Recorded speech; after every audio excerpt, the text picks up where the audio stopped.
नमस्कार। आज हम आपको लेकर चल रहे हैं हिमालय के सबसे बड़े और सबसे खतरनाक रहस्य की ओर। नंदा देवी में खोया हुआ अमेरिकी परमाणु उपकरण जो लगभग 50 सालों से लापता है। एक ऐसा उपकरण जिसमें प्लूटोनियम भरा था, जिसकी रेडियो एक्टिव लाइफ लगभग 100 साल है।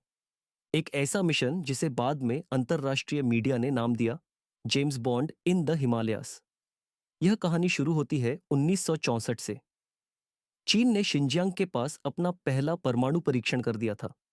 भारत और अमेरिका दोनों अचानक चौकन्ने हो गए।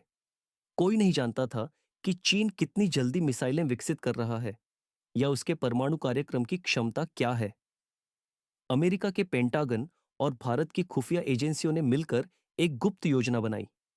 चीन के रेडियो सिग्नल पकड़ने के लिए तिब्बत भारत सीमा पर एक शक्तिशाली सुनने वाला उपकरण लगाया जाए, लेकिन इसे लगाने के लिए चाहिए थी एक ऊंची, निर्जन, रणनीतिक जगह। और इस मिशन के लिए चुनी गई छोटी थी नंदा देवी, भारत की दूसरी सबसे ऊंची पर्वत चोटी।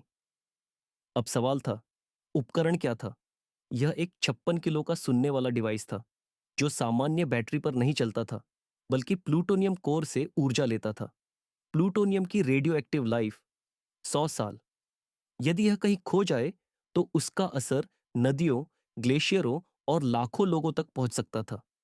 मिशन को अंजाम देने के लिए भारत और अमेरिका की एक संयुक्त टीम बनाई गई। इसमें वही भारतीय पर्वतारोही शामिल थे जिन्होंने एवरेस्ट फतह किया था। अनुभवी, मजबूत, अनुशासित। उन्हें बताया गया कि मिशन अत्यंत गोपनीय है। ना हेलीकॉप्टर, ना बाहरी मशीनरी। सारा उपकरण मानव शक्ति से नंदा देवी पर चढ़ाना होगा। और इस तरह शुरू हुआ हिमालय की बर्फीली ढलानों पर एक खतरनाक अभियान। 1965। टीम डिवाइस को लेकर ऊपर चढ़ रही थी। बर्फ गहरी होती जा रही थी, हवा ठंडी और तेज। जैसे जैसे ऊंचाई बढ़ी, मौसम अनियंत्रित होने लगा।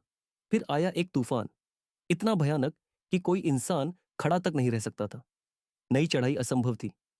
टीम ने फैसला लिया, उपकरण को एक मजबूत चट्टान से बांधकर वहीं छोड़ दिया जाए और मौसम सुधरने पर वापस आकर उसे ऊपर ले जाया जाए।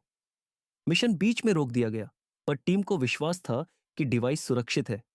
लेकिन यही उम्मीद बाद में एक रहस्य में बदल गई। अगले वर्ष जब टीम वापस लौटी, तो दृश्य देखकर सब सन्न रह गए। उपकरण वहां नहीं था। जिस चट्टान से उसे कसकर बांधा गया था, वह हिस्सा टूट चुका था। संभावना यही थी कि बर्फीला भूस्खलन उसे नीचे गहरी दरारों में बहा ले गया।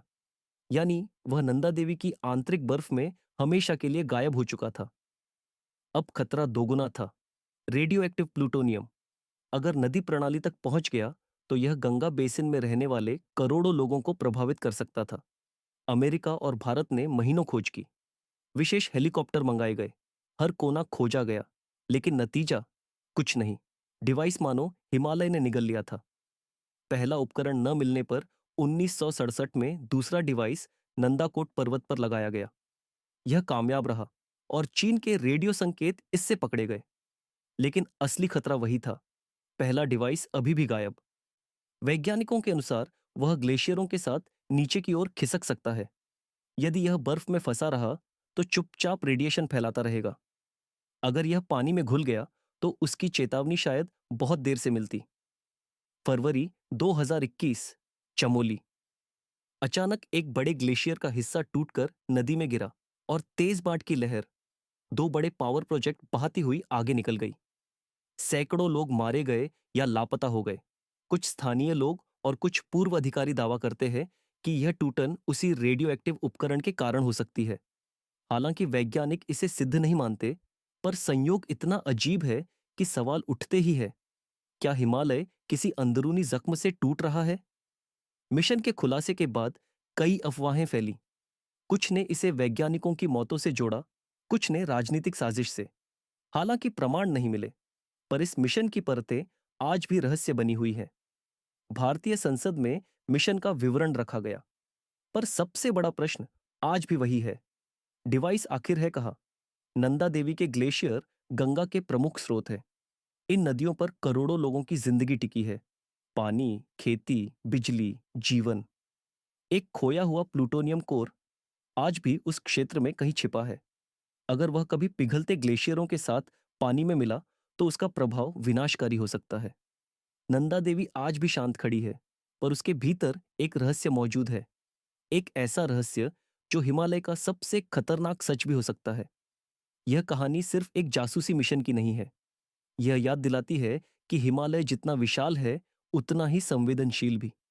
एक गलत निर्णय, एक गुम हुआ उपकरण और उसकी गूंज दशकों तक महसूस होती है। नंदा देवी आज भी अपने रहस्य को छुपाकर खड़ी है।